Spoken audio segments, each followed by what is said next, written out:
Space, the final frontier. This is Star Trek Catan. If you played Catan before, this game is almost the same as Catan except with a little twist where you're helped with a character-based cards. Each card has its own different effects, and you can use those character cards whenever you like. Each person is dealt or is chosen a character card, such as James T. Kirk, and he does special abilities during your turn. So when you use Captain Kirk, you could either trade him in for someone else or flip him over to red side and use him again. Now a little bit about Star Trek Catan. People choose their pieces of where they want to start their starting points on. For instance, Red decided to start their pieces on the outpost by the number 3 and the number 6.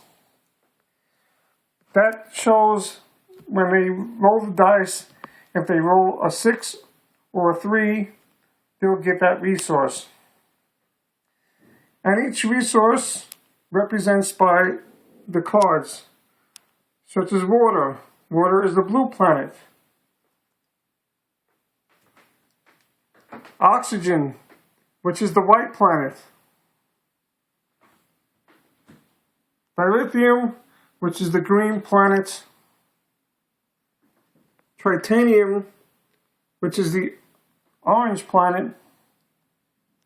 And food, which is the yellow planet. So depending on what the person rolls on their turn with this special dice,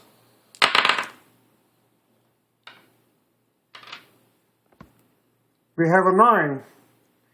So on that turn, orange would get a dilithium. And so if there's any other 9s on the board, which is white, white would get a food resource.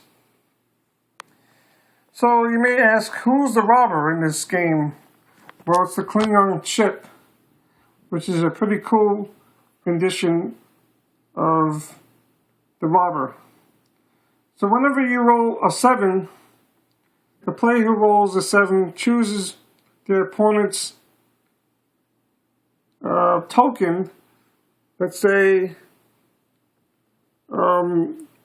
red rolled a 7, and they want to block white from getting any green resources.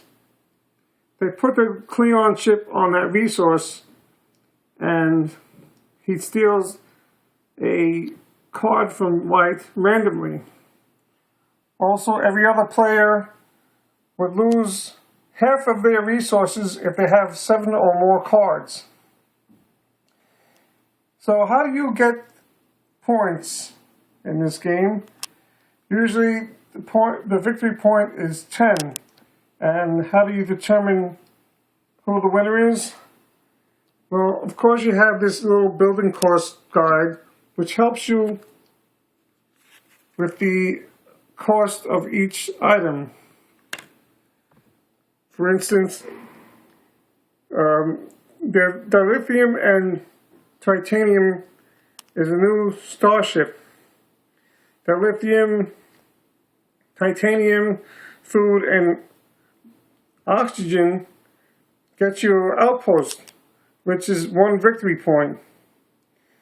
So the same thing with the star base, which is an upgrade to the outpost, and you have the development cards, which is randomized, and either you'll be lucky enough to either get a victory point in your hand or another card to help you deter the other people from winning. So there's other things that also help you win the game, is who has the longest route and who has the most Starfleet intervene cards. Those each are 2 victory points. So whoever reaches 10 at the end of the game wins. So in conclusion, I think if you're a Star Trek fan or a Catan fan, or if you never played a board game before, I think this would be a great introduction to something that the whole family would enjoy. So I hope you enjoyed my little review and come back soon for more. See you soon.